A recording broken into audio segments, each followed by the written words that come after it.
Can you guys hear that? It is? It's working? Okay, cool. I can't hear it. But yeah, how are you? Good morning. Thank you for being here so early. Just so you know, I didn't pick the time, so don't blame me on that. But my name's Preston Lee, and I started the 30%. And I obsess over hospitality and experience. That's why I started the 30%. And I obsess over hospitality and experience because of two things. And I mean, just to give you a little bit more clarity on that, I wake up thinking about hospitality and guest experience. I go to bed thinking about hospitality and guest experience. When I'm taking a shower, I'm thinking about hospitality and guest experience. And I obsess over it for two reasons. One is because I love it. I love going to a restaurant and getting fully immersed. I mean, like, it's seriously like one of my favorite things. There's something magical about that. Being transported when you go to a restaurant or a hotel, right? And you get fully immersed. Now, when you go to a restaurant, for example, you can go to a restaurant and you can get fully immersed a couple of different ways, right? First things first, the food. That's part of the experience. That's part of the immersion. You're being transported, especially when you're trying something you haven't tried before, a cuisine you haven't tried before, a style of cuisine you haven't tried before. Second is the ambiance, right? The ambiance plays a part. If you've ever been like to a spa, for example, right? If you've ever been to like a really nice spa, you go in there, as soon as you walk into the spa, the lights are lowered, there's like wood or rock, there's some sort of waterfall or water element, right? There's like some sort of music playing, they start transporting you, right? Getting you in the mood, getting your mind in a certain place. And that's what ambiance does for a restaurant, if it's done right. It starts immersing you. The third thing, and the most important thing, is the people. The people immerse you because when you walk in and the host is carrying themselves in a certain way, using certain verbiage and caring that you're there, showing you they're professional, and then you sit down, the server's doing the same thing, and then the manager's doing the same thing, the food runner's doing the same thing, the busser's doing the same thing, right? They all have and carry themselves in a certain way. That's when you start getting fully immersed, where you're like, I am in a different world. And so I love that. Disneyland. Who's been to Disneyland? Raise your hand. Disneyland does the same thing. They're master class at this. Disneyland does a great job of fully immersing you, right? Has anybody been to Six Flags or Knott's Berry Farm? Yeah? Okay, cool. Great, right? They have rides. Awesome. Cool rides. It's fun. But Disneyland freaking immerses you. Every inch is designed to be an immersion, right? You go from land to land, it's completely different. Built completely different to give you a different experience, a different feeling. Different uniforms for everybody. Everyone talks differently a little bit, right? When you go to Star Wars Land or whatever it's called, they're dressed different, they're talking different. It's just a whole different experience. They totally try to immerse you fully, right? When you go on a ride, everyone's dressed in uniforms for that ride. There's a whole design there, and it just immerses you. It just gives you this feeling, right? This magical feeling that's so important. In Disneyland, does anybody think Disneyland's cheap? No, it's freaking expensive, right? It's $130 for a ticket, one ticket or $150, whatever it is now, plus food, which, by the way, I just saw something online where they're at the pizza place in like Toy Story or whatever, and it was $80 for a large pizza. Like their food's expensive, the souvenirs are expensive, the water's expensive, the churros expensive, parking is expensive. Yet, is there any time you can go to Disneyland and it's not freaking busy where you don't have to wait in lines? No, it's packed 24/7. Why? Because they immerse you. They take the time to immerse you. People know they're going to be immersed. People know they're going to get hospitality when they go there. One of my trainers in my company took his kids to Disney World in Florida for their vacation this year. And they got into an Uber. Flew in, got into an Uber to go to their hotel, get into a car accident. Pretty bad one. Like they go over the road into a ditch. It was pretty crazy. And so that was their first experience in Florida. And so they go to the hotel. Kids are shooken up. He goes to the hotel. He tells them, blah, blah, blah. They have a basket waiting for him when he gets in his room, full of toys, candy, all this stuff. So sorry about this. Hopefully this makes your trip a little bit better, right? Those little things, those little cares, no one told them to do that. They just did that on their own, and they got that basket to their room before they got to their room. From the time they checked in, said, we just got into a car accident, telling the concierge this, the person checking them in, to the moment that they got to their room, they had that experience. Those are the little things that matter, right? There's nothing in a book that they have for Disney in that hotel that says, if someone gets into a car accident and mentions it, make sure to do this, right? The person at the front was like, oh my gosh, okay, how do I make this seamless? How do I get that basket to their room before they get to their room to wow them, to really turn their trip around, right? And their motivation was pure. I want to make them feel better. I want to make sure that they know they're in the right hands, they got taken care of. I want to make sure that we make their experience better after that horrible experience they just had, that we had nothing to do with, but we still care. And so Disneyland does a great job of that. And your restaurants, we want your restaurants to do that too. And everything we're to go over today, in order to be able to accomplish that in any way, A, takes both sides of the restaurant, back of the house and front of the house, okay? And B, where do you think this magic ultimately lies? Who do you think controls the experience ultimately? Any guesses? Yell it out. Yeah, leaders, managers, everyone in this room, you guys control the experience. Everyone does. Jason can't be in every restaurant every day. Mandy can't be in every restaurant every day, right? You guys are the ones that are controlling this experience because you have to develop the people underneath you. You have to hold them accountable. You have to lead them. You have to be the leaders. And that's going to be the difference that we talk about today, manager versus leader, right? Everyone's a manager when they start off in this role. You're a manager. And a manager manages. Does anybody watch football? NFL? Okay, so if you watch football, the most crucial position on a football team is a quarterback, right? And there's two types of quarterbacks. There's game managers, and there's game makers, right? The game managers are people who are just like, I manage the game. I can just manage it, right? Systematically. I'm not gonna be a Michael Jordan. I'm not going to win the game because of me, but I will manage it properly to make sure that we get across the finish line. And there's game difference makers like Tom Brady or Patrick Mahomes who are just so good, and they have that vision and the will to win that they go above and beyond, they make it happen. That's the difference between a manager and a leader. So a couple of things, guys. It's 8 a.m. We're going to be here for a couple hours. We have to keep the energy up, okay? So who's a chef? Can I raise a hand? Chef? Raise your hand above your head. Chefs? Are you chef? No? Yes? No? Yeah. Yeah. Yeah. Raise your hand if you're a chef. Raise your hand above your head if you're a chef. All right. So, chefs, if I have your permission, if you guys agree with something I say today, can you give me a yes, chef? Yes, chef. Do I have your permission? Yes, chef. Okay, so everybody in the room, if you guys agree with something I say today, can you give me a yes, chef? Yes, chef. Thank you. Can I get one more? Because that was like a 4. Can we get to like an 8? Can I get a yes, chef? Yes, chef. Thank you. I'm going to go by rows here. Let's start over here. Can I get a yes, chef over here? Yes, chef. Yes, chef over here? Yes, chef. I see where most of the chefs are at. Can I get a yes, chef over here? Yes, chef. What was that? Can I get a yes, chef, please? Yes, chef.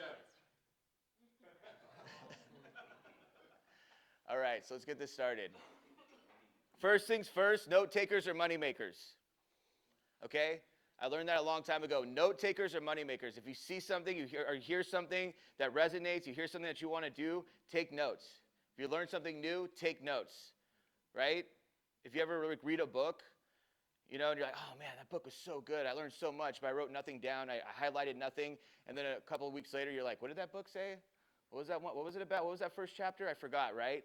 Note takers or money makers. Take notes. I'm only going to be here for 3 hours. Take freaking notes. Also, I make these slides myself, and I'm going to tell you right now that I do not teach English. Okay, so you're going to see misspellings and all that good stuff because I make these myself. I teach hospitality, guest experience, not English, so don't judge me by this. All right, so let's start with this. This is really important. Top 4 reasons people quit a job. Now, there's 2 types of quitting, right? There's quitting where I quit, and I'm going to leave, and I'm going to go to another job or somewhere else. By the way, this Just so you guys know, the four cornerstones of advanced leadership, this doc you have, does not go parallel with this presentation. Okay, this is for you to take home and have with you. You guys are more than welcome to go through it as I'm speaking, but just so you know, it doesn't go along with it. So take notes on this, whatever you want to take notes with. So you got your notepad, I love that. Okay, so top 4 reasons people quit a job. So there's 2 quitting, right? 1 is I quit, and I'm going to go to another job. I quit, right? Number 2, which is exponentially worse, is quietly quitting. Does anybody know what quietly quitting is? No, but I appreciate you. Yeah, it's a good guess. Yes. Yeah, like you're not happy with your job and you're building that for a long time and you just suddenly like, I had enough, I quit. Closer. Yes. You just mentally checked out, just coming in, going through the motions, not really doing the task at hand. Exactly. So quietly quitting is basically saying, I don't care anymore, right? I've mentally quit. So what I'm going to do is I'm going to show up and do just enough not to get fired. And if I do get fired, then I get fired. I don't really care, right? I've already quit. So I just don't care. And that's way worse than someone just quitting, because now they're doing damage to your business, because they become a cancer in the business. They become a cancer because they don't care. They're spreading that around. They're obviously going to affect the guest experience, because we have to have everyone bought in and caring in order for them to give a guest experience, right? No one's going to do it if they're not bought in. We don't want anybody going through the motions. So we don't want people quitting, and we don't want people quietly quitting, more importantly. So we have to watch out for those indicators. But top 4 reasons people quit a job. Can anybody guess what number 1 is? Poor management. Yes, it's leadership. Leadership is the number 1 reason why people quit a job. And everybody in this room, more than likely, has experienced that, where you either quit a job or you quietly quit because of a manager or a leader, because they made your job more difficult, because they were more frustrating, because they were hard to deal with, they didn't know what they were doing, they didn't care, whatever it was. You quit because of that job, or quietly quit because of that job. We are the most crucial piece. I can't stress that enough. Like, you guys are the most crucial piece of the puzzle. In order for your restaurants to have success, everyone in this room has to perform at a high level. Everyone in this room isn't a manager, they have to be a leader. That is number 1, first and foremost. It will not happen if you guys do not do that. Okay, so leadership is the number 1 reason why people leave a job. You could be a part of that, right? You can have a positive or a negative impact on every single employee. And again, use yourself as case studies. You guys have had leaders in your life where you're like, that person was amazing. I learned so much. They changed me a little bit. They changed me a lot. I can tell you right now, there's one manager I had when I was younger that changed my life. The reason I'm here today is because of him. And he wasn't some high charisma, high energy, motivational speaker. He just cared. He cared, and he taught me new things. He supported me, he believed in me, gave me opportunities, and led me to be a better version of myself. And we're going to go into the responsibilities of that in a little bit, but leadership is everything. Do you guys agree with that? Yes, sir. Awesome. Number 2, any guesses? It's going to get harder as we go down the list. That's in the realm of that, yes. No. Lack of respect, that's in the, what's that? Too much work? No. Poor structure? Well, yeah, that's the closest one. It's poor training. So poorly training your staff is another reason why people quit. Everyone likes structure. Everyone believes in structure. Everyone wants structure. There's no one that wants to go to a structureless job. You guys don't want to go to a structureless job. You guys want to walk in with no direction, trying to guess what you're supposed to be doing, and then Jason comes in and yells at you and goes, why don't you do these things? You're like, well, I didn't know. No one told me. Who? And then you just, that is not a conducive work environment. So training bridges that gap. The more training we give our staff, the more success we'll have with our staff. The more energy we give to our training, the more output we'll get from that training. It's everything, guys. It's absolutely everything. All training does is it minimizes the trial and error for the employee, right? I don't want to have trial and error. I want to go out on the floor and figure out what I need to do and not do. I need clear-cut direction of what to do. And then to follow that up, I need good leadership with accountability to hold me accountable when I don't do my job at a high level, right? Tell me what I'm doing wrong and tell me what I'm doing right. And if I'm doing something wrong, tell me how to fix it. Tell me what's the best steps to fix it in a conducive way. So our training is everything. If we don't train right, if we don't focus on training, we will lose. What do you guys think number 3 is? This one's a tough one. Culture, close. It's part of it.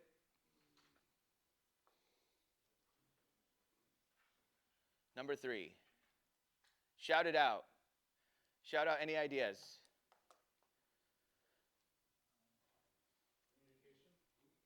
Communication, no, but that is an important one.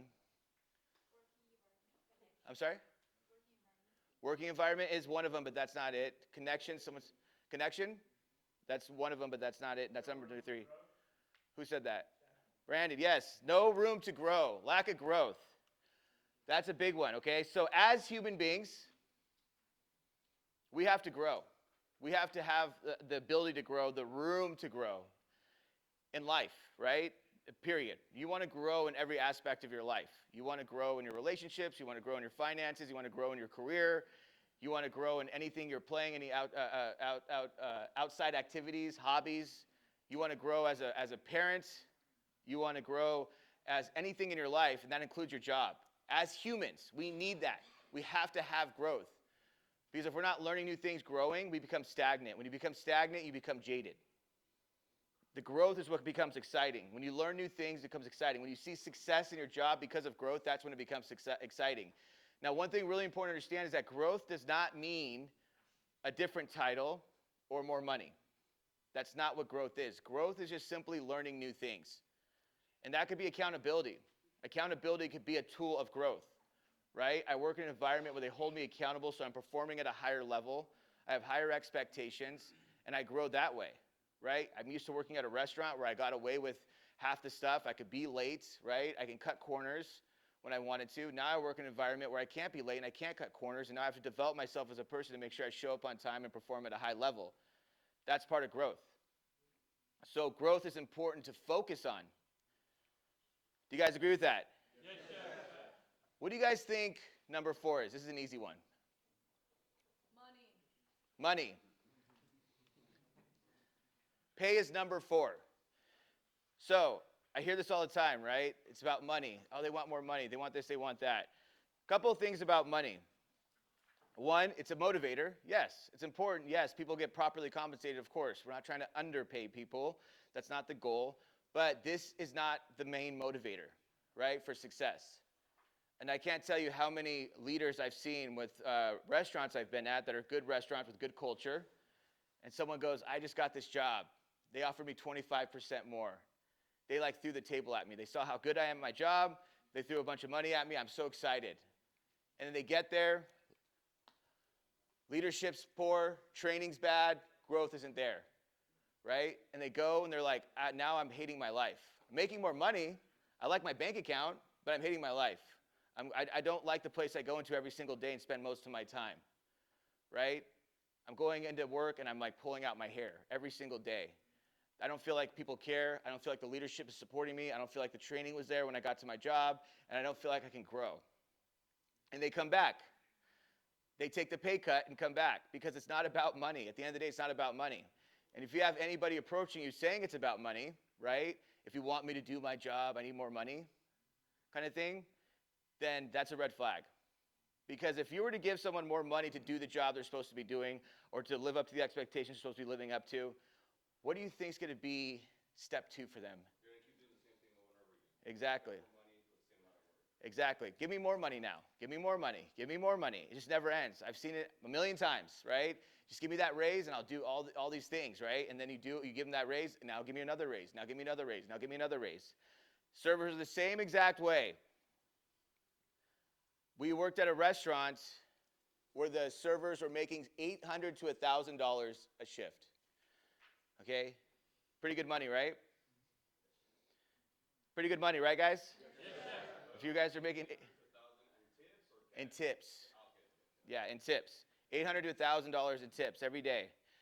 And it was a taco place, right? But they were right on the water. There was actually a table where you could be on the water, like floating in the water. So they were everyone was vacationing there. They would eat there. We interviewed all the servers. Guess what their number one complaint was? Not making enough money. They were tipping out too much. That was their number one complaint. They're making $800 to $1,000 a day, and their number one complaint was, we're tipping the bussers out too much money. And it was like $100. It was insane. Because it's not about the money at the end of the day, right? It just isn't. You give them money, they want more, want more, want more. I'm making $800,000 a shift. I want more. How do I get more? Right? That's the mentality of someone who's like, more, more, more. Again, we want to compensate people, but we can't say that this is the problem if these three things aren't fixed first. Right? We got to fix these first, and then we can talk about this actually being an issue. But if we don't have our leadership dialed, if we don't have our training dialed, and we have our growth metrics dialed, we can't honestly properly assess that it's actually pay. All right? So these, in this order, have to be fixed. Our leadership has to be sound, our training has to be sound, and our growth metrics have to be sound. These are important things to run a successful business, to develop people successfully. Do you guys agree with that? Yes, sir. Anybody ever heard of Michael Jordan? Yes. Famous track runner. He's a famous basketball player, obviously, arguably. Who thinks he's the best? Michael Jordan. Raise your hand if you think Michael Jordan's the best basketball player of all time. Raise your hand if you think LeBron is the best basketball player of all time. Raise your hand if you think that. All right, cool. Everyone can stay in the room. What about Kobe? All right, that's fair. That's fair. I would say they're better in different ways, right? But they're both amazing. It's definitely a toss-up. But Michael Jordan said this: "Earn your leadership every single day." Now, I love this quote. I think it's freaking magical, and it's true. Earn your leadership every day. I hope everyone in this room understands that taking a leadership role is a responsibility and a privilege. Okay? It's two things. It's a responsibility and it's a privilege. So first things first, it's a responsibility. You are responsible now.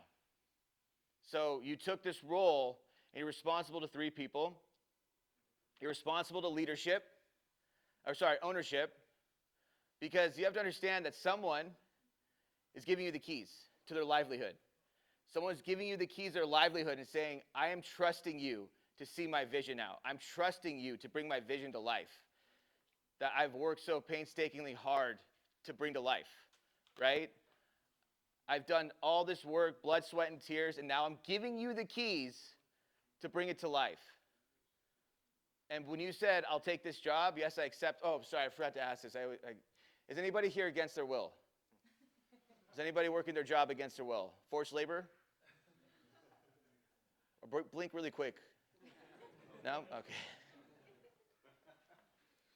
So you took this responsibility on, and you have a responsibility, the owner, to live up to the expectations, to say, I will bring it to life. I will do everything in my power to bring this vision to life. Number two, you have a responsibility to the staff underneath you. You are in charge of them. You are leading them. You are there to not only just say, there's two types of managers, get the job done. I'm going to make sure no one shows up too late. I'm going to make sure no one's stealing. I'm going to make sure the building doesn't burn down. That's management. Leadership is, I'm going to develop my people, improve my people. Leadership is, I'm going to leave them better off than I found them. I want them to improve not only in their work life, but in their personal life. I want to make them better human beings. I want to teach them the tools to do that. I want to give them transferable skill sets that they can take with them no matter what job they go to after this. And that's when you start getting full buy-in. Because in a restaurant, most employees, servers, hosts, bartenders, are transient employees, correct? They're there for, maybe they're going to college, right? Maybe they're going to do something else, whatever it is, but they're here to make some money while they're doing that. And so you can't just say, well, I'm going to train you to be the best server ever. Well, that's not a skill set that I want to do. I want to be an accountant one day. Okay, I'm going to teach you some skill sets to be an amazing worker, an amazing employee. I'm going to give you some skill sets to make sure that you can compete in the market when you do decide to become an accountant, when you do have that opportunity. I'm going to give you those skill sets because a lot of these skill sets are transferable. Hard work, dedication, perseverance, consistency, those are all skills, right? Not desires. Those are skills that you develop. I'm going to help you develop those by A, teaching you if someone sets an expectation for you, you reach it, and B, what it's like to work in an environment with accountability. I'm going to use accountability to make sure I sharpen your tools, to make sure you stay on top of your game, to make you better at what you do. But that's why accountability is freaking everything. Do you guys agree with that? Yes, sir. Do you guys agree with that? Yes, sir. Do you guys agree with that? Yes, sir. All right, awesome. Love it. So earn your leadership, right? You have to earn it. It's earned every day. It's a privilege. You're lucky to do it. It's a privilege. It's an honor, right? You're leading people. You're bringing someone's vision to life. That's the difference. And I like to talk about this number, 20%. And it's important to understand this number, especially when you talk about your employees, but also when you're looking at the guests, okay? 20% is the number that the cost of living has gone up since 2020. Has anybody felt that? Yeah? Rent, groceries, right? Jason feels it with cost of running a restaurant, which are higher than 20%. 20%. So that means every dollar you make is worth 20% less since 2020. That's 1/5. That's crazy. Okay? Now, it's crazy for two reasons. One is that we have to stress for ourselves, by the way, but also for the employees. We have to stress the fact that it is going to be harder and harder and harder to be successful in this world, in America, right? It's going to be harder and harder and harder. The middle class is shrinking.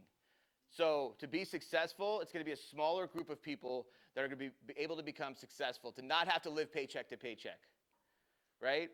So we have to focus on developing our people so they have the best opportunity to not fall into that category. And then also for ourselves, we want to develop these skill sets that we're going to talk about today to be able to be more successful in the workplace, right? And so we have to understand that that's for the employees, but also it's for the guests.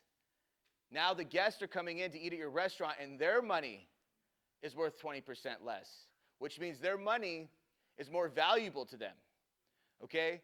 I call this mimicking a recession. On paper, we're not in a recession, on paper, right?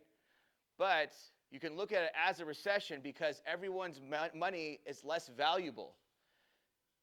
And what's happening is cost of living is going up, but wages aren't going up, right? Or when the guests come in, the guests aren't going to say to the server, hey, I know the cost of living is going up by 20%, so now I'm going to leave you a 40% tip. Or I'm going to leave you a 25% tip because of that. They're still leaving a 20% tip, 18% tip, right?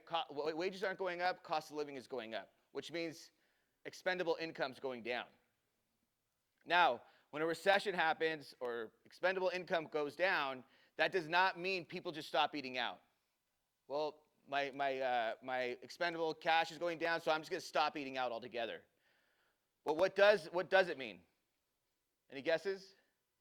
You don't get the drinks or the appetizers. They spend less, and they go out less. That's it. Now I'm going to go out less. Instead of eating out 4 nights a week, I'm going to eat out 1 night a week, which means I'm going to be more selective of where I eat. I'm going to be more selective where I spend my money. And I'm going to spend my money where people value me the most. I'm going to spend my money where it's more consistent. I'm going to spend my money with the restaurants that's built and earned my trust. I trust that when I go in there, I'm going to be treated right. I trust when I go in there, it's going to be consistent. I trust I'm going to get a great experience. I trust I'm going to feel valued. I trust that if I spend my hard-earned money and there's something that goes wrong, it'll get rectified. It'll get fixed. It'll get taken care of. I trust that. And that's why it's so important that we understand this number. We have to value the guest, and we have to explain this to our staff. The guest trusted us with their time and their money. The two most valuable things a human being has, right? Aside from people. My time and my money. Does everyone value their money in this room? Yes. Why? Because it's hard earned. What's that? And easy to spend, yeah. Does everyone value their time in this room? Why? You'll never get it back. That is the precious commodity you have. And someone is saying when they walk into your restaurant, I'm trusting you with my time and I'm trusting you with my money, because if you go into a restaurant and you have a bad experience, not a bad meal, a bad experience, you walk out going, I just wasted my freaking money and my time. Right? Time is money. Does anybody in this room, and be honest, I want you guys to be fully honest with me, okay? Let's just be very transparent while we're here. Does anybody go in this room and go, I try to pick a restaurant where when I go in there, I feel worse when I leave? That's my goal. Are you looking for reviews and you're like, oh my God, look at all these one-star reviews. This is my place. Yeah, my mood's way too up here. I gotta take it down a couple notches, right? I want to leave a little bit upset. I want to get that fire going, that anger fire going, right? No, of course not. We go into a restaurant and we're like, I'm going to a restaurant for escapism, not food. I'm going for escapism. I want to escape a little bit. I don't want to think about all the problems, all the things I have going on, and I want to enjoy myself. Right? I want that experience. I want to be immersed. I want to be transported. And I want to leave in a better mood. Right? I want to leave in a better mood. That's my goal. I'm going into a restaurant to eat, to get food, and to leave in a better mood. That's the goal. So when someone leaves and they have a worst experience, now I just wasted my time, my money. I just paid and spent time to get angry, to get upset, to get frustrated. That makes no sense, and we have to be careful of that. Now, the thing about it is, it's not about food, right? One thing that's really important to understand when someone has a complaint, if you read a review online, you guys get 1-star, 2-star reviews. When you read that review, it's not because of the food. It's not because the food came out wrong or took too long. Even if they write that, that's not what it is. What is it? The way we responded. It's the way we responded to it. We said, we don't care. Right? And it doesn't mean someone walked up to him and said, hey, sorry, we don't care. No big deal. Don't overreact, sir. No, it's because, oh, hey, sorry about that. We're going to take care of that for you. Okay, yeah, sorry about that. Yeah, my name's Preston. If anything else, let me know. Yeah, sorry about that. We'll take that off your bill. No, it's not enough. You guys show me that you care. Show me that you care. Right? I spoke to a really famous restaurateur. He said, don't fix the problem. Fix the relationship. Right? You don't need to buy them something. That's not what they're looking for. That might be part of the solution, but you need to repair the relationship. I just broke your trust. Let me fix that relationship by spending some time with you, showing you that I care, look you in the eyes, listen to you, let you vent, validate your concerns, and make it better. So it's not if a mistake is made, because we can't control mistakes, right? We can't say there's going to be 100% zero mistakes, correct? We can't say that, but we can control the way we respond. So that's what's really important when we think about this 20%. How do we make sure they feel as valued as humanly possible? And all it takes is us, honest to God, caring. We just got to freaking care. We got to care about it. We have to care enough to develop our people. We have to care enough to be on the floor. We have to care enough to know that if there's a problem, our staff can come up to us and ask us for help, and we can go up to that table. I'm gonna fix that table for you. I got you. Don't worry. I'll take it from here. I'm gonna fix that table. You worry about your other tables. I'm gonna take care of this. And they know 100%, right? Oh shoot, Brian's on the floor. Thank God. Hey, DEFCON 9 over here. We screwed up 6 different ways. Brian, nope, I got it. Don't worry about it. I'll fix it. They're going to leave happy. I've never had a guest I couldn't guest recover. It takes some energy, more energy than others, but there's never a time where I couldn't have a guest leave happy. And I don't know if you guys know this statistic. Statistically, it takes people 3 great experiences to earn their loyalty. That means they have to go into your restaurant 3 times and have 3 great experiences in order for them to go, I trust that brand. I trust that's the actual experience. And I trust every time I go there, I'll get that experience. When someone comes in, they have a great experience, there's a 40% chance they'll come back.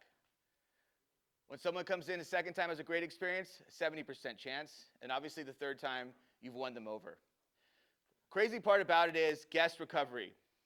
If you can guest recover a table properly, you'll earn their loyalty like that, instantly, right? If you guest recover properly, where they go, oh my gosh, that was so amazing. They showed that they cared. They showed me that they truly cared to the point where now I feel like I have to give something back. They took such good care of me in this mistake that I feel like I want to give back. How do I give back? Well, I'm going to come back. I'm going to write a review, a nice review, and I'm going to tell my friends and family about how amazing they are, right? I went to this restaurant last night. They made this huge mistake, but man, their freaking management team was amazing. I have that story. I have a million of those stories, right? Where you go, the way they took care of me, they were so kind. They just cared so much. It made me feel so special. They went above and beyond for me. Now I'm going to tell everybody who will listen, you got to go there. You got to check that place out. They're amazing. They have it down there. So, and this is a good case study for you guys as well. I would say, let me ask you guys a question. You can raise your hand. Can you guys tell me about a bad experience you had at a restaurant? Anybody? Bad experience? Yeah. What do you got? Yeah, Texas Roadhouse, went in.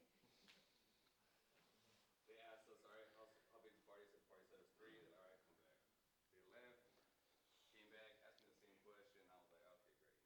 Sorry, I forgot. I get it. So then they left, and then I was waiting there for about 10 minutes. And they're like, do you have reservation or anything? I'm like, no. It's like, oh, we have a wait time. Like, how long is it? 30 minutes. I was there for an hour and a half before I got seated. And I was like, okay, great. Awesome. So you forgot about me. You forgot to inform me what was going on. And then you said there's a wait time. Like, you could have started with wait time. I have no problem waiting for food, but when you feel all of that, I'm like, it doesn't make any sense. After that, kind of the experience went downhill. It didn't matter what they did. It was already downhill.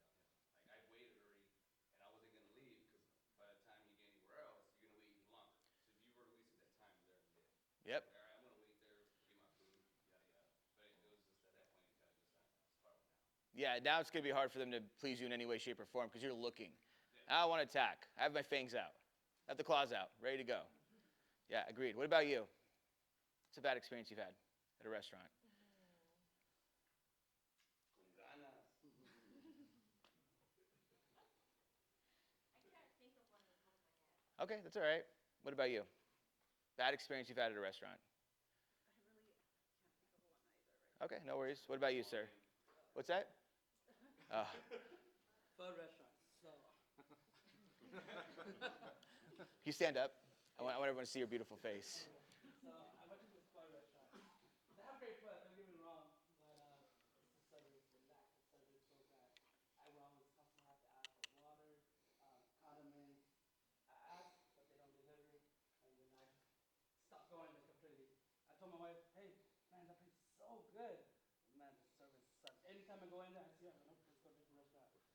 I'm not gonna say the name of it, but But everyone knows. Can you stand up, please? I went to a restaurant and, I went with my daughter. Just the environment, I could see that they were very short-staffed. So he was just, running around. I'll get you in a second. Then we finally sat down and it was kind of like a rush because he needed to go pick up his son. So just like the rush and, oh, okay, I'll get you a drink, do this, like no hospitality whatsoever. So it just made the experience like, okay, I need to get out of here because I'm bothering with this, this Right, yeah, that's what it felt like. Yeah, it made me feel like, okay, Horrible. I need to hurry up and go. Yeah. Anybody else? Someone from this side of the room.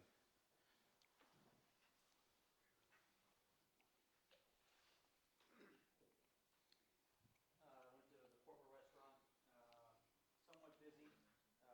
Same thing when she said it was took a long time to get drinks, appetizers. But then the most frustrating part was you look around and you see the servers joking around the POS stations, and it was that point where you realize we weren't a priority. Yeah. Thank you. So we have over here the long wait time, right? I don't feel valued. Long wait time. You wait an hour and a half. You wait. You be a good boy. Wait like a good boy, okay? And when you're called up, we'll serve you. We'll let you eat our food, okay? Right? Does that make you feel valued? Yeah. Are you like, oh man, this place cares about me, right? You walk in, I'm an inconvenience. I've inconvenienced you, clearly, right? And there's ways to handle that. There's ways to handle, like, we're going to be short-staffed, guys. It's going to happen. It's just going to happen. But when I'm short-staffed, that's why training's so important. Guys, talk to your tables. Just communicate with them. Let them know we're understaffed. Be honest with them, right? We're not hiding any secrets here. They can see the floor, right? So at least communicate with them that we're honest. I'm really sorry. Today we're short-staffed. I promise you I'm going to take the best care of you, though. I'm going to take care of you. Like I'm on it. So if you need anything, raise your hand. Yo, I got you, though, right? Manager's going to be on the floor doing the same thing. The manager's going to be communicating with the staff. By the way, guys, if you see someone that's just not having a good time, you can tell tell me. I'll go fix it, right? I'll tell them, come in next time, I'll buy your full meal. Give us a second chance. We're understaffed today, I promise you. Whatever it is, right? But we have that communication. This is a great example too. What he just said, which is showing you that the food doesn't matter, right? It does matter that it's good, but it's not what's going to win over a guest. The guest isn't going to say, I'm going to have great food, but a subpar experience. Imagine someone saying that. I love their food. I will not go there because the service is so bad or subpar, right? I love it. And there's a great example I have with one of my friends who said he went to this, there's a sandwich shop by his house. And they have a great steak sandwich. He loves the steak sandwich there. So he goes and he pulls up to get the steak sandwich for lunch. And he's sitting there and he looks over. And there's a Panda Express, right, next door. He's kind of looking at the Panda Express and he's going to the steak shop. And then all of a sudden, he finds himself in the Panda Express line. And he's like, I don't even want Panda Express. Why am I standing in this freaking line? I wanted the steak sandwich. And then he realized what happened. He's like, the last 3 times I went to the steak sandwich shop, last 3 times, the first time was the last 3 times, they messed up my order. The second time, I asked the girl for a side of sauce that I always get with a steak sandwich, and she didn't know what it was. She had to go grab a manager. It was this whole thing. They finally figured it out. The third time, they got his order wrong again. He said no onions. They put onions. And he realized, my mind was telling me, I don't want to deal with that stress. I just want something consistent and comfortable. So I'll take a lesser product, right? That's the power of hospitality, the power of guest experience, the power of consistency, right? And then over here, that's the worst. I don't want to see behind the curtain. We're putting on a show. We're putting on a performance. I do not want to see the servers BSing, even if they're giving me a good experience, right? Because it's amazing when it's, again, immersive, right? Hi, welcome today. How are you, right? I'm presenting myself a certain way and talking a certain way. And I walk over and I'm like, dude, that's such bullshit, man. I can't believe she said that, right? Yeah, this table's freaking just gave me a bad tip. Dude, what an idiot. Yeah, oh my God, man. The kitchen freaking sucks. And you're like, wait, okay, cool. And I'll give you a great example. I was at the airport when I flew in here. And I have a Chase Sapphire reserve card, and I saw that there was a Chase Sapphire lounge. And I'm like, oh, I didn't even know they had lounges. So I was like, does this card get me into this lounge? And they're like, yeah, absolutely. I'm like, okay, cool. And I've been to a couple lounges, like United Lounge, Delta, American Express, and they're all kind of like, it's almost to the point where you're like, I think it's better just to hang out by the terminal, because they're packed, and it's just, it's not nice. So anyway, I go to Chase Sapphire, and it's a freaking nice lounge. I was like shocked. Like, they had really nice food. The environment was really nice. It was kind of empty. They even had a QR code on the menu where you can order food. Everything was included. I was like, this is freaking awesome. Like, we're gonna go get lunch somewhere for airport prices. And I'm like, this is awesome. I was so excited. So we're sitting there, and we're sitting by the kitchen. I'm having this amazing experience. I'm literally like, I called my wife, and I'm like, this Chase Sapphire is freaking awesome. I didn't realize we even had this perk. I'm so immersed. So happy. And then I'm like hearing the kitchen, I kind of hear them talking. And I'm like kind of like, oh cool, kitchen lingo. But then all of a sudden, the talking gets louder and louder, and they start screaming. They're like screaming back and forth, making jokes. And they're inappropriate jokes. And all I could hear was that noise. And I was like, good God. Boom, experience ruined, right? Because they're just BSing. Are they focused on the guest experience back there? Are they aware of it? What are they focused on? Themselves. They're focused on themselves. That ruined the experience like that. So when you see that, you see behind the curtain, it's like, dude, you guys are putting on a show, right? Like, you guys got to be immersive. This has to be all one piece. Now, let's flip the coin. What's one of the best experiences you've had? Anybody? I'll start with this side of the room, someone who hasn't gone yet. Best experiences you've had in a restaurant where you're like, that was amazing. You stand up, please. I don't have anything. What about you? Best experience. Here we go. Can you stand up, please?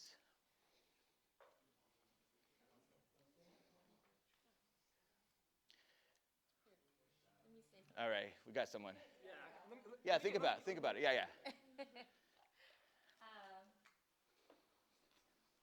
So I ordered to go, and they had a pickup window. So I picked up my food. As I was eating it, I remember I requested for no chives. There was chives in it. Ruined my experience. But then they sent me out a text asking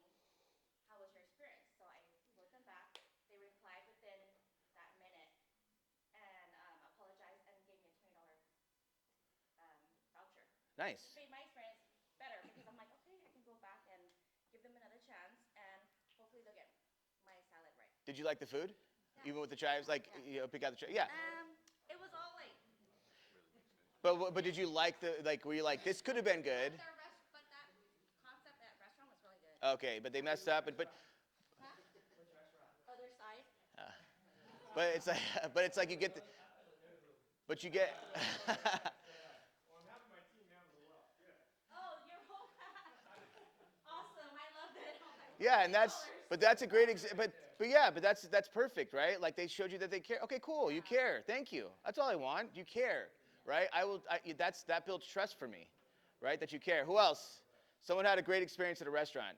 Here, I have one. All right, perfect. I'm not saying this because you just said it about other sellers. This is the truth. So the best experience I've had in Fresno in the last, I don't know, as long as I can remember, was going to Oiza, which we've gone to a lot of times with our family, but it was just the last time we went maybe 2 weeks ago. Reagan, I think it was Reagan, was our server. And just the whole experience, top to bottom, was unbelievable. And that was really because of Reagan, right? It's just going in there. The food was great, but it was really everything that you're talking about. It's about the experience, about the service. She had an unbelievable personality. She knew the menu top to bottom. Everything was flawless. And that was really, honestly, the best experience I've had in town recently. Beautiful. Love that. I knew it. I knew this was off. I knew it. I was like, I can't. I heard. I was like, this is. I'm like, it's. I do. I appreciate. Everyone's like, it's on. I'm like, it doesn't sound like it, but okay. Okay. So the best experience for me I witnessed in a restaurant would be Haidi Lao.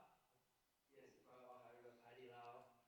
Din Tai Fung is up there, but Haidi Yep. Lao is a company that focuses not only on the experience for your guests, but they really focus on taking care of the guests' um, family and their team members. So, for example, I heard stories about Haidi Lao where during like the Chinese New Year, this is in China, they will send gift sets to their family because a lot of the team members they would work outside of where they lived.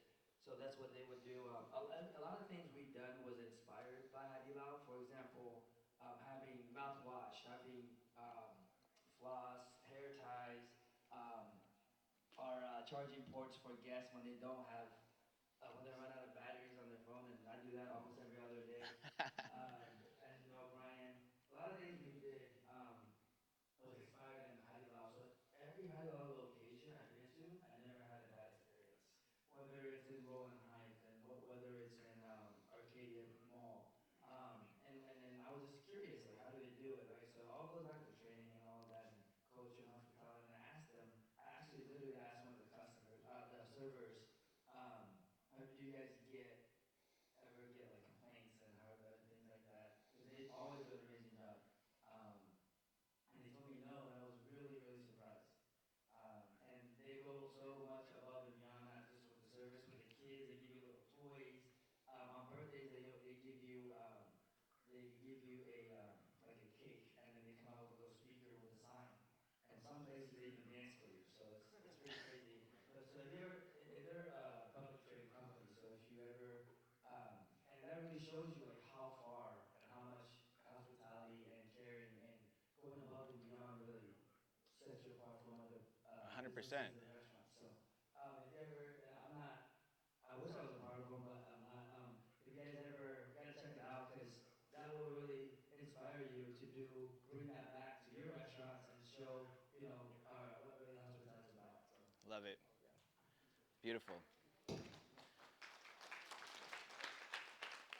All right, I'm gonna keep the mic off because I can talk loud, but we'll use it for people. But yeah, so I'll give you a couple of experiences I've had, bad and good. Bad experience I had was a shabu shabu place. I went there last night. I went to a shabu shabu place in Orange County. It's called Shabu Shabu, Tabu Shabu. And I love it. It's freaking awesome. It's like delicious, great hospitality. I've been there like 10 times.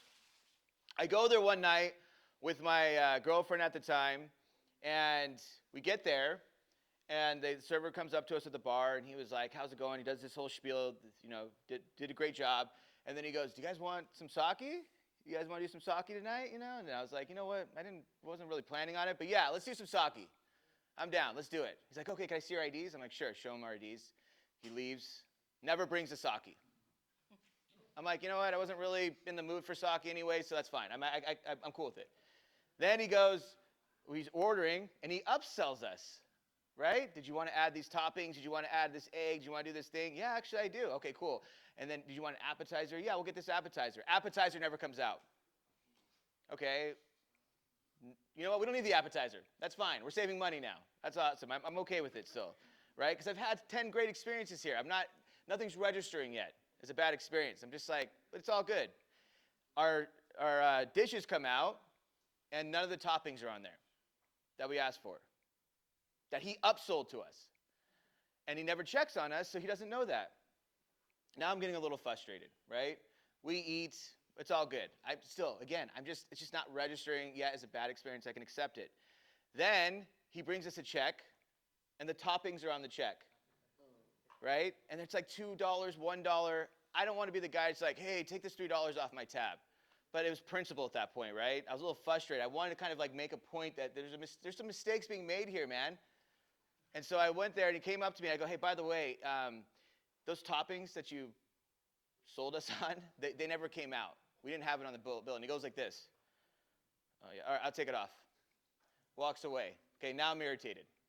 So I ask him for a box. Can I get a box for my shabu shabu? He goes, yeah. Doesn't come back with the box. 5 minutes goes by. Excuse me. Hi. Can I get that box, please? He goes, yeah, I got you. Walks away. 5 more minutes goes by. Now I'm standing up with my keys, twirling them, freaking pissed. And I'm like, hey, man, can I get that box, please? Now I'm having like a little bit of there's a little bass in my voice, right? Irritation in my eyes. And he goes, sir, the soup that you have is very hot. If I give you the box right now, it's going to melt in your car. And I don't want that to happen. But I will be right back with that box. We're all laughing because we know that's a bunch of BS. And so I knew it was BS too because I've been there 10 times. I get a to-go box every time, right? They bring it out instantly. No one's ever said that to me. He's lying to me to cover up his mistakes, which is absolutely insane. It's like some pathological craziness going on there. And so I just walk out. I walk out. Never come back. There's a restaurant across the street or across the way in that shopping center. It's like a Japanese Kohl restaurant. And my friend's a bartender there. And I'm sitting there, and I'm talking to him. And I'm eating, and I'm like, man, that place, Tabu Shaba, I was so disappointed. And I told him that whole story.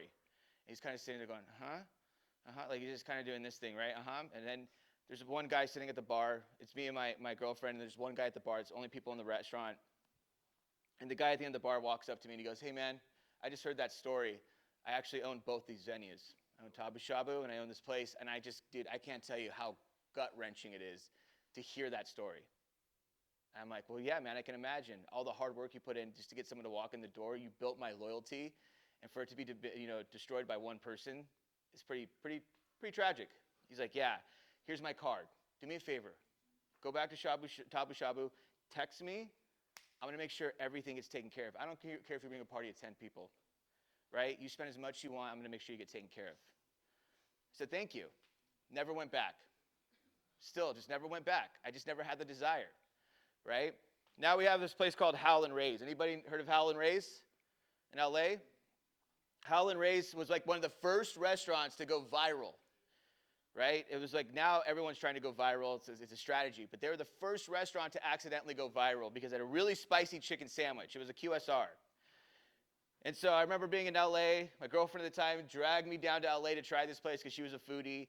It's in this dumpy little strip mall in LA, outside.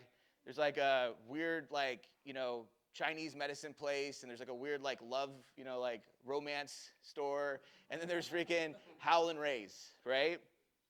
So we're waiting in line 45 minutes in the hot sun. I'm like, this better be good.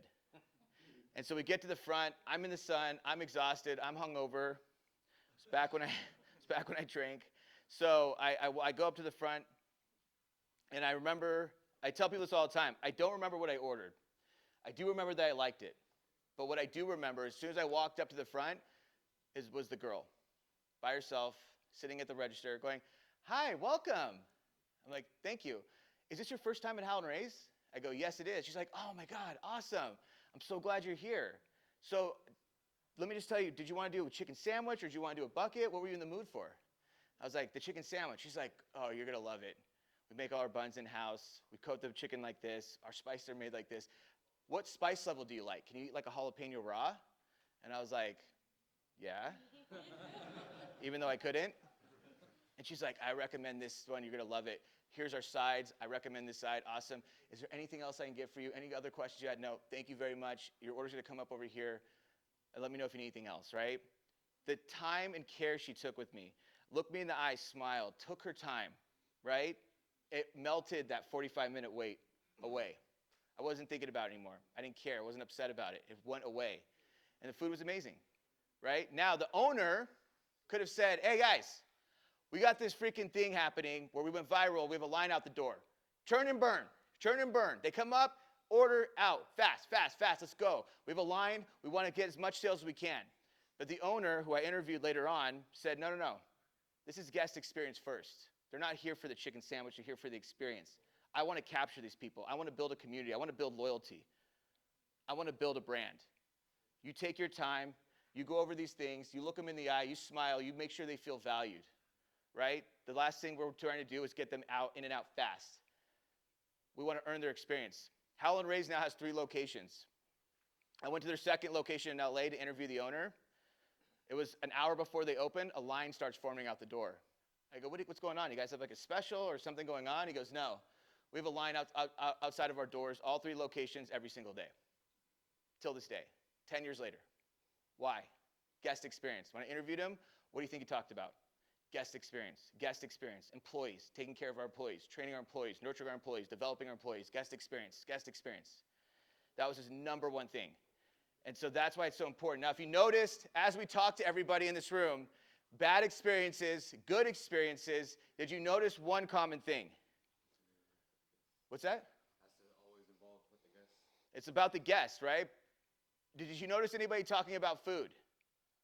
Did you notice Jason or Brandon saying, "This food was amazing. I had this dish, and that's amazing, and that's why I liked my experience so much"? Did you hear someone talking about a bad experience and saying, "I got bad food, and that's why I stopped going to that restaurant"? No. Everything bad and everything good was predicated on a person in the business that ruined the experience, bad or good. That's what dictates business, your experience. That's what makes you have a bad experience, a person. That's what makes you have a good experience, a person. The people in the business are what control the guest experience, good or bad. Read reviews. As managers, being in this business long enough, you can read reviews in a restaurant and know exactly what went wrong. You could see someone saying, "I had an overcooked steak. I wait 30 minutes, blah, blah, blah." And you're like, they're not upset about the cooked steak. They're not upset about the wait. They're upset about the way they were treated with that in mind. They were upset about the fact that no one cared, that no one gave a crap. They cared so little, that person had to go online to complain, to exact their revenge, to be heard. If you let them be heard in the restaurant, they're not going to go online.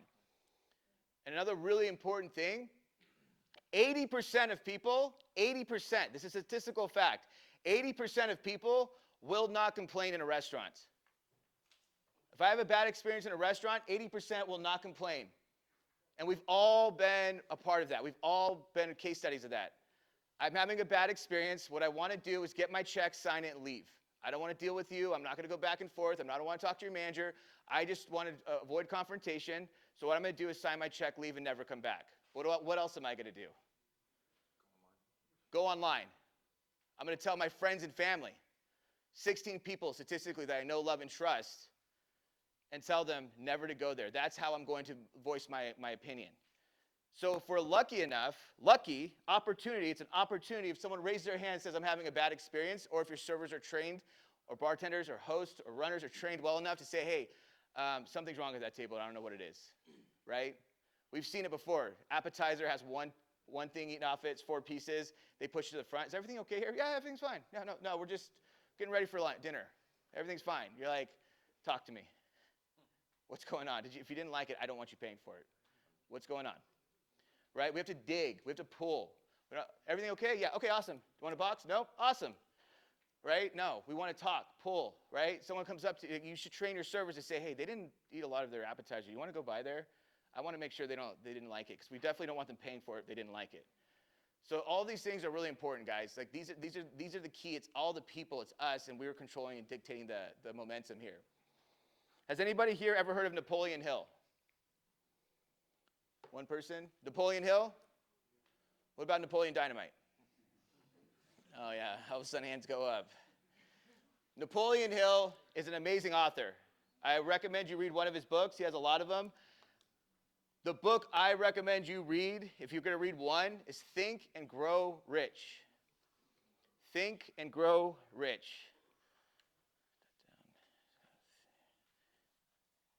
All right. Think and Grow Rich. So, I want to give you some perspective here. If you talk to any millionaire or billionaire, I can guarantee you they've read one or all of Napoleon Hill's books. And that's not because he gives financial advice.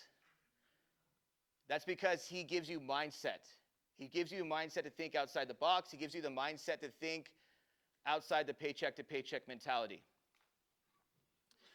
And Think and Grow Rich, you think, oh, he's going to tell me how to grow rich, right? Give me some sort of tips on stocks or something like that. No, think and grow rich with your mindset. And so he has a quote here that I absolutely love. The man who does more than what he is paid for will soon be paid for more than what he does.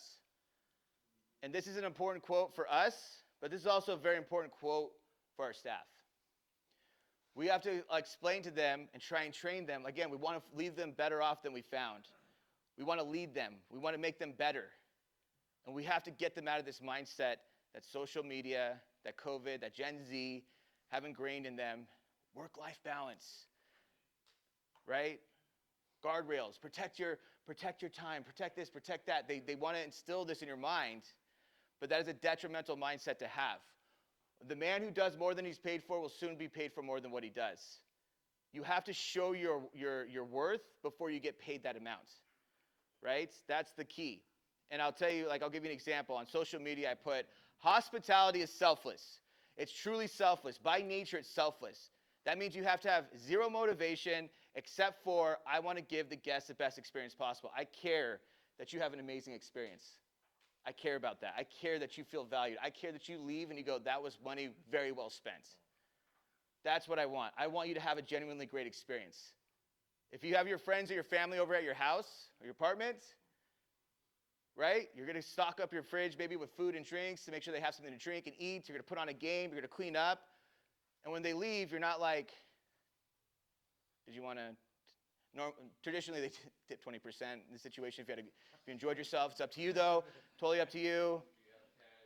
Yeah, we have cash, Zelle, Venmo, it's up to you, Cash App. No, you just want them to have a great time. I just want you to have a good time. Did you have a good time? I had a great time. Fulfilled, thank you, awesome. I'm so glad you had a great time. That's what my mission was, right? That's the difference. So we have to understand that hospitality is truly selfless, okay? You have to go above and beyond for the guest every single time. Above and beyond. I think you told me a story last night about someone went above. Oh, they had a table last night that was like trying to decide between two appetizers, right? Which one should I get? And like, they're both really good. Try this one since it's your first time. And then my cameraman, Sean, was in the back. Hey, can we get you guys cooking a dish in real time? Ryan says, let's cook that dish that the second appetizer they wanted, and then we can bring it out to the guests as a treat, right? That's hospitality, guest experience, thinking about how we can go above and beyond, little things we can do, right? It doesn't need to be systematic. So I said you have to go above and beyond for the guest every single time on social media, and someone writes in the comments, if my job wants me to go above and beyond, if my job wants me to do extra, if my job wants me to do more, they need to pay me more, which is the, pardon my French, dumbest way to think about things, because if you're worth $20 an hour, you're getting paid $20 an hour, and you say to your employer or to the world, if you want $25 an hour worth of work, then you have to pay me $25 an hour worth of work. Otherwise, I'm never doing more than $20 an hour worth of work. Then you're always going to be worth $20 an hour. You have not built any respect or any trust to say, I am worth 25, and I'll prove it to you, and I'll earn that 25. Instead, it's like, no, pay me that 25. It makes absolutely no sense. So we have to instill this type of mindset in our staff, in our culture, and each other. The man who does more than he's paid for will soon be paid for more than what he does. This is not like a theory. This is a fact. This is how we get ahead. This is how everyone gets ahead. You can get that 1% raise every year, right? Slowly move up the ladder, but this is how you jump. This is how you jump in value. Has anybody ever heard of the lobster effect? Yeah, the lobster effect. Anybody? So the lobster effect is this. When a lobster, well, you chefs, you probably know this, right? Lobsters don't have a traditional brain like we do, right? They have a spine, they have a nerve system that goes down their back, and that's kind of how they operate. That's why there's so much controversy on, like, the ethics of killing a lobster. So they have a nerve system that goes down their back, and so they don't have a brain like us. So when a lobster has to grow, the shell doesn't grow with the lobster. Okay? So when the lobster has to grow, it doesn't just think like, oh, I have to grow.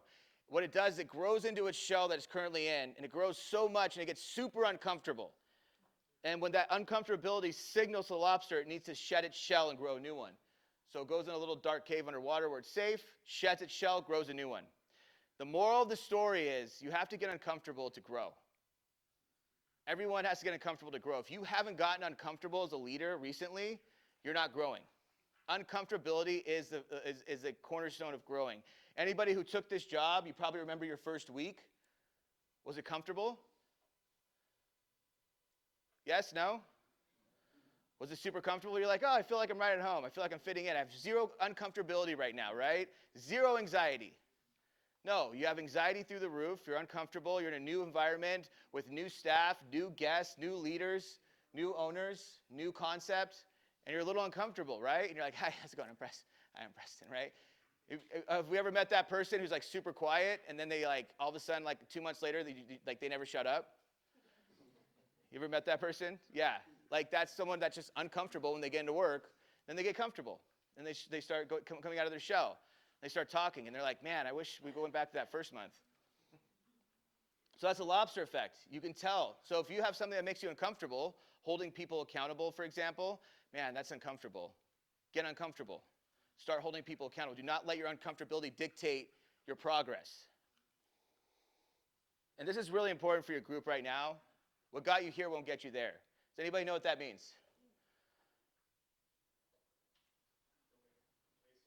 What's that? Yes. It's along those lines. What got you here won't get you there. You just have to continue to grow. You have to, what got you to this point is not going to get you to the next point you want to get to. You have to change. Change, pivot, right? That's where you guys are at. You guys have grown exponentially. You guys have had a lot of success. But what brought you this success, what brought you here today is not going to take you to the next level. That's not what's going to do it. You guys have to pivot. You have to change. You have to evolve, right? We're growing, scaling. With scaling comes challenges. How do we scale? How do we train more managers, train more leaders? How do we train more staff? How do we build our brand value? We have to pivot, right? We have to start getting smarter, better, more efficient. But we have to get better. If anybody here is not aiming to get better, we have to get better. Write down 3 things you are not good at, you're not comfortable with as a leader. I know I could be a better leader if I did these 3 things more consistently, better. Write those 3 things down and then start working on them. If it's holding people accountable, for example, let's hold people accountable, right? And understand that accountability is not a bad thing. Accountability is a tool. Accountability sharpens the sword. That's it. You're making people better. You're making a good work environment. You're creating structure. You guys agree with that? Yes. So with this, we have to focus on the right things. We have to have clarity, full clarity in our business, right? What is the goal? What is the vision? If you don't have clarity of where you're going, then how are you supposed to get there? If I'm like, hey, I'm having a party this Saturday, I'm having a party this Saturday, but I don't tell you where my house is at, how am I expecting you to get there, right? I'm having a party, it's at 9 a.m., here's my address, don't wear a shirt. Men only, sorry. Yeah. Volleyball party. So, we have to have full clarity. What is our mission? What is the end result we want? Have a great guest experience, right? We want to make sure the guest has the best experience possible. Do you guys agree with that? Yes, sir. Guys, give me, that was like a 4. Do you guys agree with that? Yes, sir. What about over here? Do you guys agree with that? Yes, sir. You guys agree with that? Yes, sir. Do you guys agree with that? Yes, sir.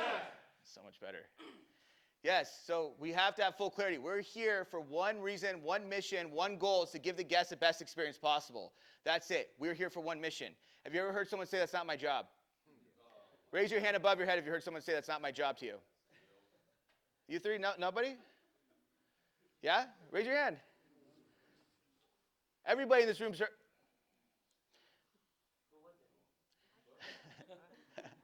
What'd you say? Oh, okay. I got you.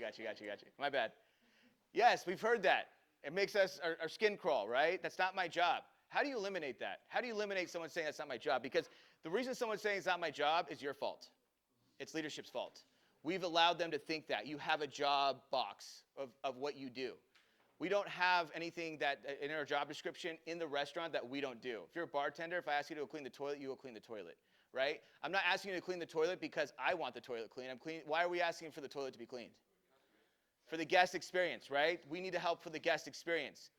So everything we do is focused on making sure the guest has the best experience possible. We work as a team to do that. And I need your help. I need your support. And I'm going to ask you to do things that might not be associated with your job title, but I need you to do it. And we have that mentality, and we have that clarity with the staff. They're going to execute. That eliminates things like, that's not my job, right? Anything I ask you to do is for the guest experience. I'm not going to go ask you to wash my car. Okay, I'm not going to go ask you to clean my apartment. What I'm asking you to do, though, is do things to make sure the guest experience is sound. And we're going to have to work as a team to do that. We're not above anything. Because one of the most powerful tools you can have as a leader is to be able and have the ability to remove the ego from the job. If you can get your staff to remove their ego from their job, you're going to have a lot of freaking success. And we've worked with those egoless staff members. And it's freaking amazing. I love those staff members, right? And you're always like, oh my God, if I had 10 of you, my life would be so easy. We can't have 10 of them. We have to train our staff. We have to lead our staff. We have to nurture them. We have to develop them, right? And it starts from just from the moment they interview all the way down to the training and all the way down to when they get on the floor. Because here's a problem, right? If we're going to switch your culture in your restaurant right now, and by the way, this isn't saying that anything's broken for you guys, right? I'm not saying that. I'm just saying hypothetically, right? In a restaurant, if you want to switch a culture in a restaurant, you have to start with the culture in the restaurant. And I'll give you an example. Let's say I worked with you in your restaurant, and I said, okay, here's what we're going to start doing. First things first, hiring process. Hiring process is the expectations phase. That's phase 1. We're going to set expectations in that hiring process. We're not going to say, so when's the last time you had an upset guest and you fixed it? Oh, here we go. Right over the mound. Thank you, right? When's the last time you were late, right? All these questions mean nothing. 0. So we have to ask some questions that's going to get to the bottom of who they are and also set expectations. We are here for one purpose, okay? We exist for one reason here, hospitality. We want to give the guests the best experience possible. What does that mean to you, right? How do we do that? No. We're here to give the guests the best experience possible. That's our number one goal here, our number one mission. That's why we exist. We hold ourselves very highly accountable for the guest experience. If you don't do it, we hold you accountable. And if you can't do it continuously, we're going to let you go. We take it very serious. Are you okay working in those work environments? Yeah, actually, okay, I am. Yeah, I could do that. Yeah, okay, that's kind of crazy, but yeah, if that's what the expectations are, sure. And then you go into the training process, which is the commitment phase. The training process is the commitment phase because they will commit to anything you ask them to do. No one during training is like, sorry, I'm not doing that. So is this where we part ways, or how does that work? No, they're going to say, yeah, you got it. Yes, okay, cool. If that's how you do it, yep, okay, got it. Understood, right? If you're like, we roll 500 silverware every night. They're like, that's crazy, but if that's what you do, okay. Like, okay, got it, right? They will commit to anything. Where everything breaks is the implementation phase, is which when they get on the floor. Because they go, well, Brian said I smile when I'm on the floor. Brian said no phones on the floor. Brian said that we greet guests a certain way. But when I'm on the floor now, I see people aren't smiling. I see people are on their phones. I see people aren't greeting these people a certain way. So all of that training, all of that commitment, all of those expectations were all BS. It was all BS. It was all just one guy saying it. But there are no standards here. There's none. So I can basically, when I get comfortable, I can do what I want, how I see fit. So we have to have that the implementation phase fixed first. Once you have that fixed, though, you have all three phases, right? Hiring phase, here's the expectations. Training phase, here's what we want you to commit to. And then implementation phase, now we want to see you do it. And if you don't, we're going to hold you accountable. Okay? But we have to start here. This has to be, I should walk into any restaurant that you guys run and ask any staff member, what is the number one goal here? They should give me the same answer.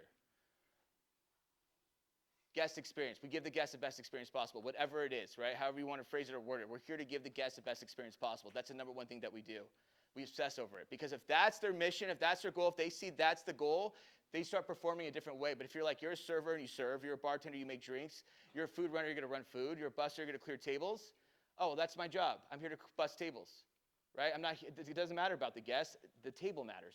When I'm running food, it doesn't matter about the guests. The food getting to the table matters. Right? So you're framing them in the wrong way. You're sending them in the wrong direction. We want to make sure that we're giving them the best experience possible. Guest first mindset. Guest first mindset. Guest first. What you just did right there, was that contributing to the guest experience? What you just did right there, was that contributing to the guest experience? When you just dropped off that food as a food runner, how did you just contribute to the guest experience? Because dropping off the food isn't going to cut it. That's a transactional piece. Right? Having those conversations. That's what we talk about, train, nurture, and coach, and why it's so important. And so we talk about a successful business model. And I'm just checking my time here to make sure I'm not going too far over. Guest experience, right?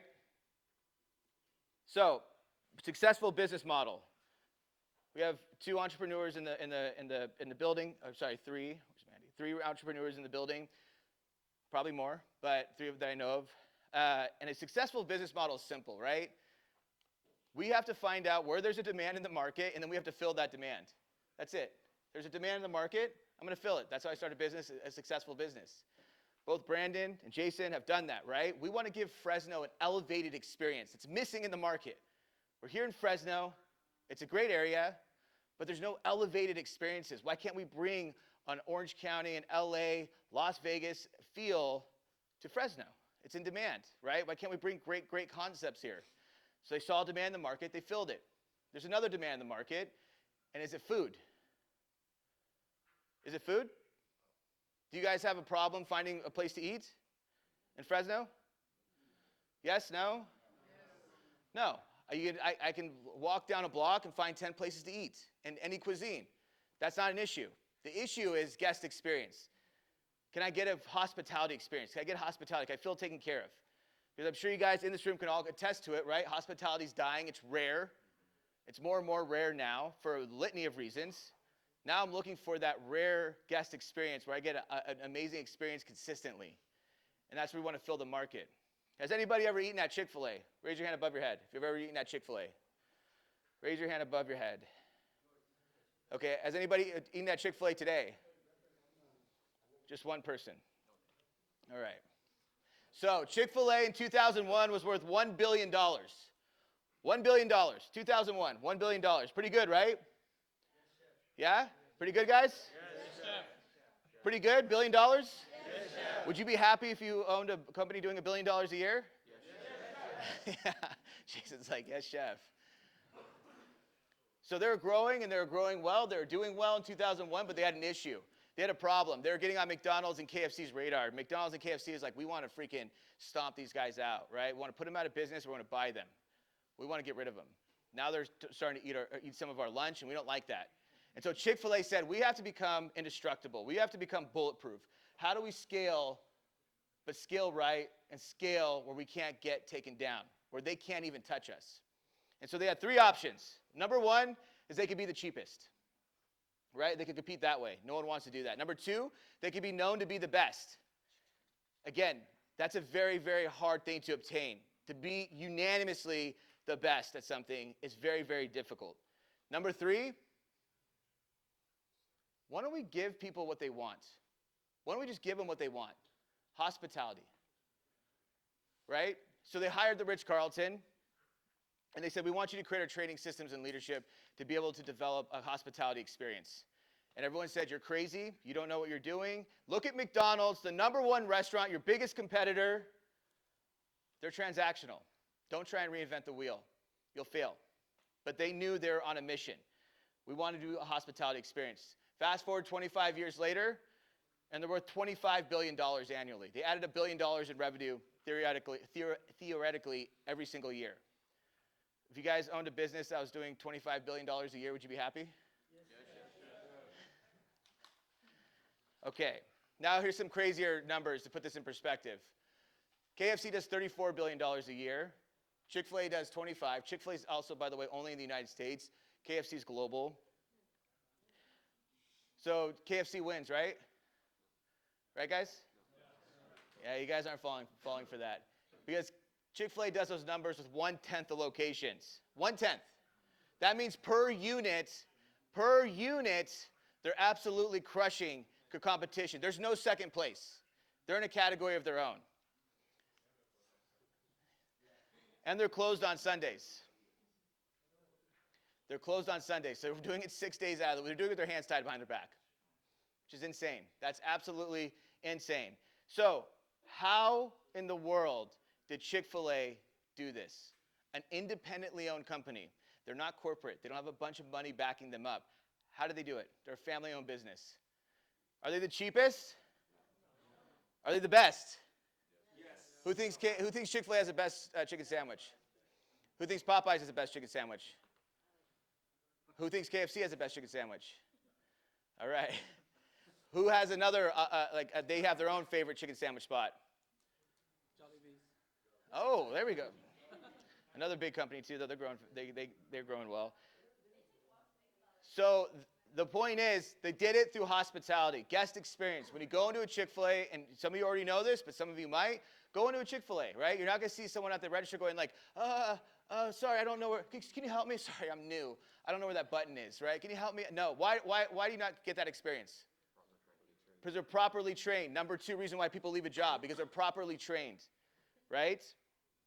I walked into a Chick-fil-A the other day. There's a kid, like 16, sweeping out front, right? He's sweeping, and I walk up, and as I'm walking up, he looks, and he does a double take. He's like, oh, hi, welcome, please, right? So that kid could have been sitting there sweeping, going like, this sucks, and I want to be an influencer, and this is BS, right? But instead, he was like, guest experience. Someone trained him to say guest experience.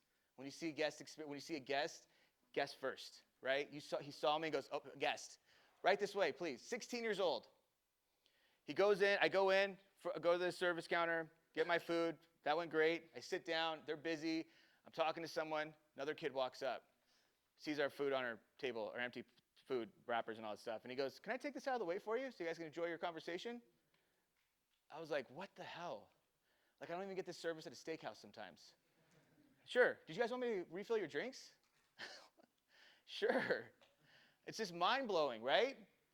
So we hear, they're too young, Gen Z, they don't get it. Chick-fil-A does it. Some states, Chick-fil-A has 14-year-old employees. I can't tell you how many times I've done a presentation like this, and someone came up to me and said, you know what, my son got a job at Chick-fil-A, and he started making his bed. He started cleaning his room. His grades got better because they have a philosophy. We want to leave their people better off than we found them. They have a philosophy. We're going to treat our people right. They embody what they do. Dan Cathy, who's the owner of Chick-fil-A, I went to a golf course that we're working with, and I did a presentation where I talked about Chick-fil-A. The guy comes up who's in charge of the greens. He's in charge of the golf course greens. And he goes, I used to work for a company that he owned, and I took care of his greens. And we talk about it all the time. I talk with Dan because Dan's obsessed with lawnmowers. He has a weird obsession with lawnmowers. He just loves lawnmowers. So we would talk about lawnmowers all the time.